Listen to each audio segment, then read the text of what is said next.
Chapter 10, The Park, and this is part 2. The small boy, who was, of course, the owner of the car, was Malcolm Biggs, Kenny's little brother. Behind him came Kenny himself, and 4 or 5 other boys. They were carrying items of cricket gear, batting gloves, pad, wickets, bails, and tossing a ball between them. Hopper came to a halt. His face was flushed. It was hard work pedalling. Malcolm Biggs, usually known as Mulkey, was frowning but not crying. He tugged at his brother's T-shirt and pointed at the car. My. Malky was 2.5, and well able to say mine. Being the brother of Kenny, it was his first word. However, in moments of stress, his sense of grammar often deserted him, and my was the most he could manage. Kenny looked down at Hopper's solid body, jammed into the little car. He did what he could. Come on, Hopper, you'll make him cry. You'll break it. Hopper stayed where he was and considered his options. What sort of mood was he in? Hostile or friendly? Then up ahead he noticed Roy, and Roy's 2 bags, and Roy's dog. Hopper's arrival had broken the spell for Roy and Eric. Eric had immediately recalled his plight. Roy had immediately looked at his watch. He was late for tea, and the grass stains on his shirt. What would his mum say? He picked up the bags and began to slink off. He had no need to speak to Eric. He was slinking off too. It was the normal Rolfe Street primary response. When Hopper arrived, you left, if you could. Hopper, however, had other ideas. Hey, Ackerman, come here. Reluctantly, Roy turned and approached Hopper. Eric followed. What's all this? Them your bags? Where's Banks? Carrying his mum's shopping, said Roy. But Hopper hadn't finished yet. His main questions were still to come. This your dog? No, said Roy. It's the one you was asking me about. Yes. Outside the fish shop? Yes. And it's not yours?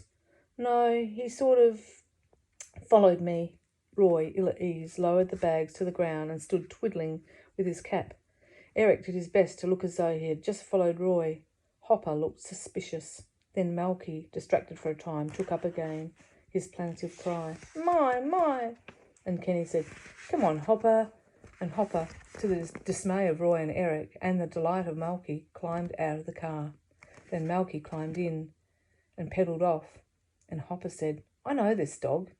The next few minutes were an uncomfortable period for Roy and Eric. Hopper was suddenly keen to show off what Eric could do. He's a smart one. He looked around for something to throw. Give us a bail, Dobbo.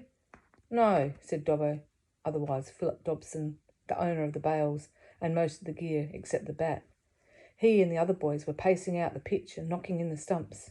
Give us a bail. When the bail was handed over, Hopper said, Watch this, Kenny, and tossed it towards Eric. Catch! Eric made no move except to raise his head and watch the bail disdainfully and see it fall. Pretty good, said Kenny. Hopper tried again. Again Eric failed to move. You catch it, he thought. Kenny had a whispered word with Roy. Is it your dog? Yes and no, said Roy. And where is Eric?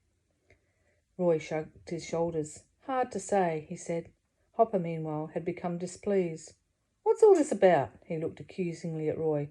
What have you been doing to this dog? Nothing, said Roy. He knelt down and pretended to tie a shoelace. Catch it, Eric. Hopper's going to beat me up. Fortunately, by this time, the demands of the game were beginning to take Hopper's attention. The stumps were in, and Clive Smart was taking guard. It was his bat.